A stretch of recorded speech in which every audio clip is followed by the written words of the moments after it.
I saw the Disney movie Strange World when it was released several years ago, and I enjoyed that movie very much.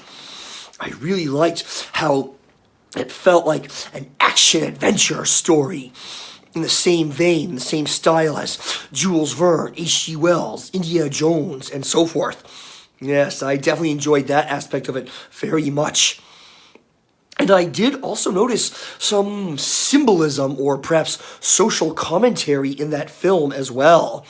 Yes, so the very obvious symbolism in the movie is how Pando, the energy source that the land of Avalonia uses, was killing the planet. That was a very clear reference to how fossil fuels are killing our world.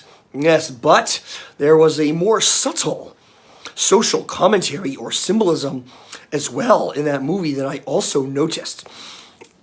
And to be more specific, I believe that the three generations of the Clade family, the main characters of the movie, can be interpreted as representing different generations of fans of Disney movies.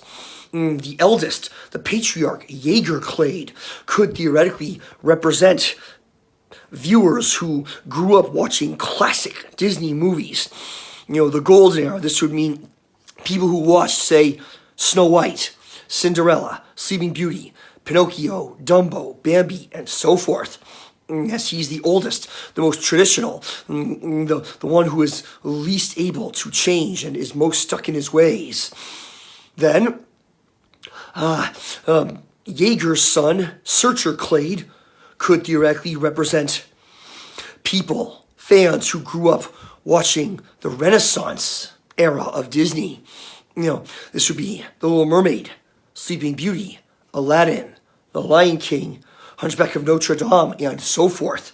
Yeah, so he's younger, perhaps not quite as, somewhat more flexible, not quite as closed-minded, but at that point he's sadly past his prime. He's not elderly, but no longer a young adult, as sad as that is. And then finally, Ethan Clade, the youngest, Searcher's son, represents the current generation of Disney fans, people who are growing up watching the newer Disney movies, like, what do we have? Lilo and Stitch, Tangled, Moana, Frozen, Wreck-It Ralph, and so forth. At least that's how I see it.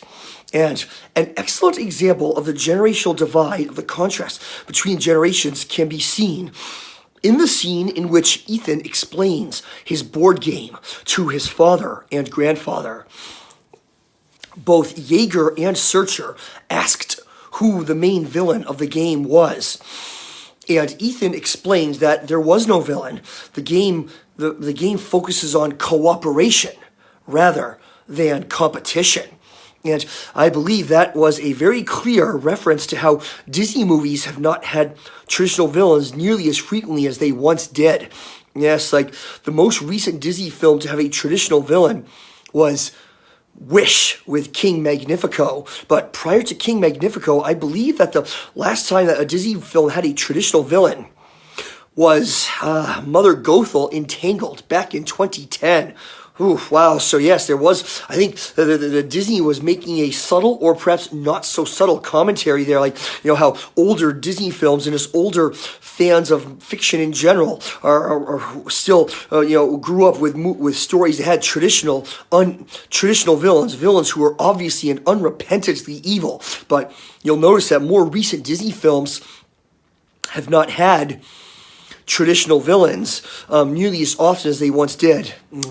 Yes, although I believe that King Candy and Wreck-It Ralph came after, was between Mother Gothel and King Magnifico. But still, yes, as I point out, Disney films have not had traditional villains nearly as frequently as they once did. And I think that the Walt Disney Company was commenting through Ethan, that times are different, or things are different now, perhaps, but that's just my opinion, mind you. That's how I see it. But what does everyone else say about that? Do you believe that is a most interesting interpretation of the characters in the movie Strange World?